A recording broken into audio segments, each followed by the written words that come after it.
Seguimos hablando de temas de salud. Conmigo se encuentra la doctora Eira Medina. Ella es médico cirujano y vamos a hablar acerca del cáncer. Médico cirujano y también de representante de Pfizer Centroamérica y el Caribe. Doctora, buenas tardes. Bienvenida a Next Noticias.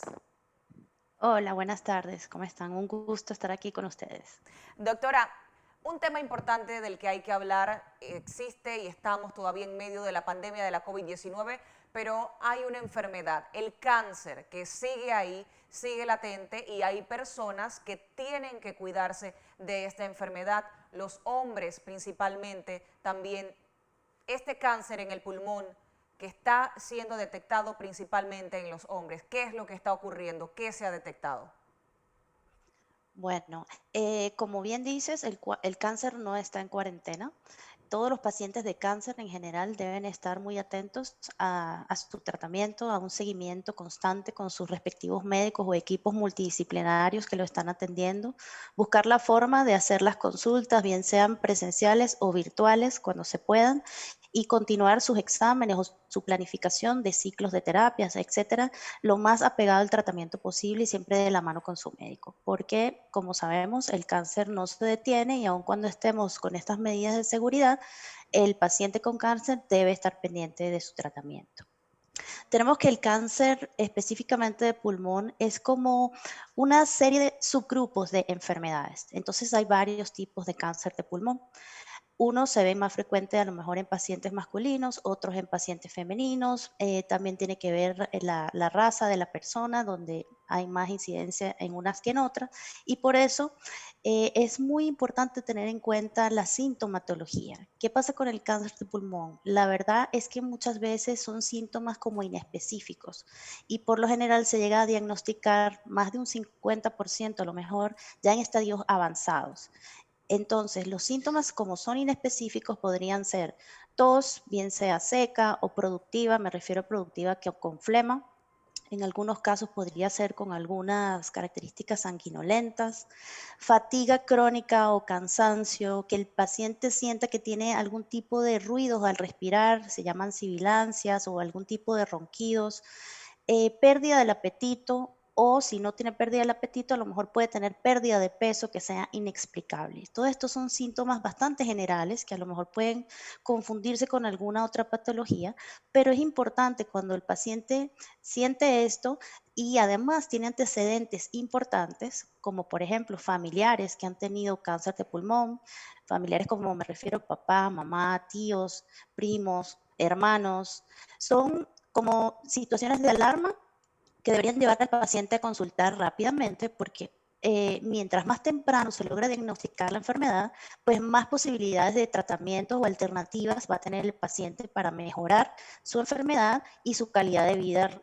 correspondiente. Adultos mayores y hombres afrodescendientes. ¿Por qué se detecta Correcto. principalmente en estas personas? ¿Qué se ha visto a raíz o a través de estos estudios que han realizado? Sí, bueno, como le comentaba, la parte genética es algo muy importante. Los genes que tenemos cada uno son especiales, son únicos. Y en la raza afroamericana, pues la tendencia es un poco mayor a presentar la enfermedad, igual que en el sexo masculino. No quiere decir que las mujeres estemos exentas, ni cualquier otra raza, porque de hecho el cáncer de pulmón le puede dar a cualquiera, pero las estadísticas se han visto que tienen un poco más de tendencia a presentarse en este tipo de población. En cuanto a los adultos mayores, mayores de 65 años, pasa que también los diagnósticos, como le comentaba, son un poco a veces tardíos. Entonces, una persona puede estar sintiendo síntomas a lo mejor antes y es como el inicio de la enfermedad, pero se viene diagnosticando más en etapas avanzadas. Entonces, por eso es importante la prevención y estar siempre pendiente del lenguaje corporal, de lo que nos dice el cuerpo y tener en cuenta factores de riesgo. Hay factores de riesgo que son no modificables y otros que sí son modificables. Dentro de los no modificables está justamente esa la parte hereditaria. No puedo cambiar mis genes, pero son factores de riesgo.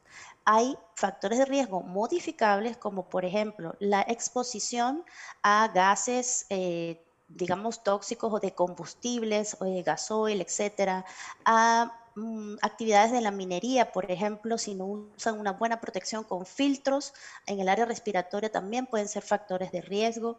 Entonces hay que tener en cuenta todo esto para tener la prevención necesaria y poder acudir al médico para tener la atención realmente que merece y que debe tener cada uno de los pacientes, porque Doctora, cada paciente es individual. además de esa prevención y de asistir al médico para sus chequeos generales, ¿qué puede hacer una persona o qué síntomas o podría indicarle está propenso a tener esta enfermedad? Cuando una persona consulta, digamos que a un médico general, ¿verdad? Que es la primera parte, y le manifiesta estos síntomas, el médico le va a hacer examen físico, le va a preguntar sus antecedentes familiares, inmediatamente el médico debe pensar en esta posibilidad del cáncer de pulmón, porque es muy frecuente. Entonces, le va a mandar a hacer una cantidad de exámenes, empezando por unos más sencillos, como a lo mejor un examen de sangre, radiografía de tórax, y dependiendo de sus resultados, lo va a derivar a otra especialidad, donde seguramente le van a indicar una tomografía, una resonancia, y dependiendo de la imagen que se ve ahí, el médico puede decidir hacer la toma de una biopsia. La toma de la biopsia es necesaria para hacer el diagnóstico muy preciso de cuál es el tipo de cáncer de pulmón que está presentando el paciente. Asimismo, en la tomografía, en las imágenes que le manden al paciente, se va a poder ver si el tumor está localizado o si es un tumor que ya se ha distribuido a otras partes del cuerpo, por ejemplo, huesos, al sistema nervioso, etcétera. Dependiendo de todos estos resultados, el enfoque terapéutico o del tratamiento va a ser distinto para cada paciente. Bueno, y sin La duda, biopsia puede ser, disculpe. le escuchábamos, doctora, sin duda lo Ah, importante sería entonces esa detección temprana, que es lo que ayuda a que estas personas puedan iniciar un tratamiento y evitar así que esta enfermedad pueda terminar y ocurrir con avanzar. exactamente, con un avance o una tragedia. Exacto, porque los tratamientos son muy variados, dependerá del tipo de cáncer. Hay pacientes en los cuales la cirugía puede ser su tratamiento, porque es una etapa temprana y se puede extraer el tumor. Otros pacientes van a requerir radioterapia, otros pueden requerir quimioterapia. Y con el avance de la ciencia se ha logrado determinar desde el punto de vista genético cuáles son las alteraciones específicas en algún tipo de gen que hacen que las células empiecen a reproducirse de manera normal y generar el tumor. Esto es lo que se llama terapias blanco o terapias moleculares específicas de medicina personalizada. Por eso es muy importante que cada paciente reciba el tratamiento que necesita. No todos van a necesitar quimioterapia, no todos una radiación, no todos cirugía, no todos terapias moleculares. Pero la Gracias, idea es gracias, ahondar en doctora. eso. Así es, lo importante, como mencionábamos, la detección temprana y que estas personas puedan acudir a su médico para evitar algún tipo de tratamiento que sea tarde. Gracias a la doctora Eira por todas estas recomendaciones para detectar Con temprano muchísimo el gusto. cáncer de pulmón. Gracias a ustedes por la oportunidad.